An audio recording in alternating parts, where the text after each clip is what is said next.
commencé en 98, il y a super longtemps, la construction du R2D2. À l'époque, il n'y avait pas les blueprints, les schémas avec toutes les cotations. C'était assez difficile de trouver des sources. J'ai fabriqué une première version en 98, j'en étais pas vraiment content. Et il y a quelques années de cela, il y a 4 ans maintenant, j'ai refait un relooking, on va dire, en intégrant des servomoteurs pour tout ce qui était radiocommande. De nouveaux systèmes lumineux, nouveaux systèmes sonores, il y a un vidéoprojecteur maintenant dedans. Il y a toujours des upgrades, des petites mises à jour à faire. C'est l'histoire qui finit pas.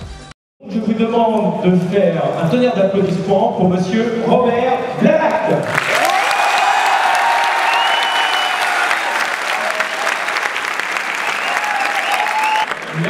Merci Robert de nous faire l'honneur d'être avec nous ce soir pour fêter cet anniversaire. Donc Robert n'a pas travaillé sur le Retour Jedi, mais comme il a été à la naissance de Star Wars, c'était quand même bien de l'avoir avec nous ce soir. En 1976, quand vous avez été engagé par George Lucas et son producteur Gary Kurtz, comment était perçu Star Wars, le projet Star Wars, par les studios hollywoodiens?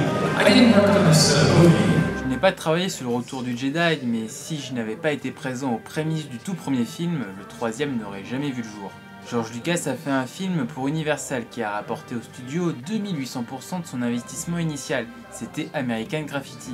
Et quand George Lucas est arrivé chez Universal pour dire « J'ai un projet pour vous qui sera Star Wars », la réponse a été « Oublie ça, tu peux aller te faire voir ».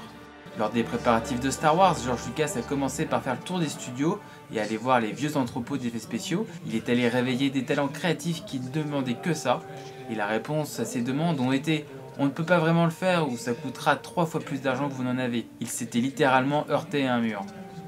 Alors j'ai un message pour tous ceux d'entre vous qui voudraient être un peu créatifs et qui rêvent de faire du cinéma.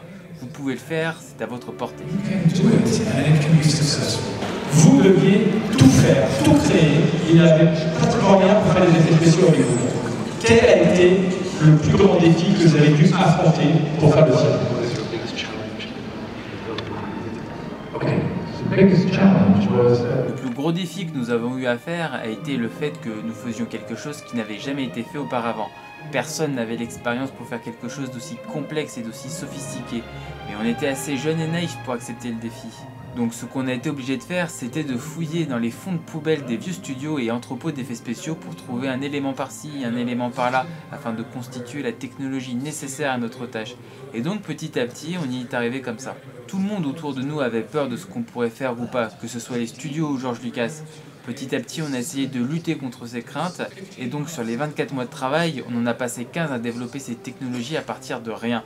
Donc la recette du succès, soyez jeunes et un peu idiots. Est-ce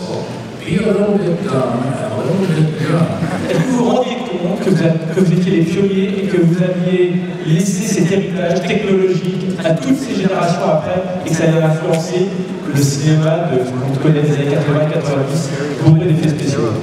Non.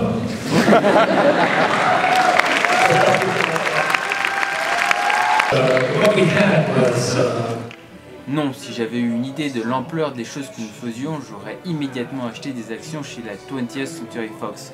En fait, ce qui nous animait tous lorsque nous travaillions était l'amour que nous portions à notre art, à notre savoir-faire et à notre métier. Du maquettiste au simple assistant, tout le monde était animé par cette même passion.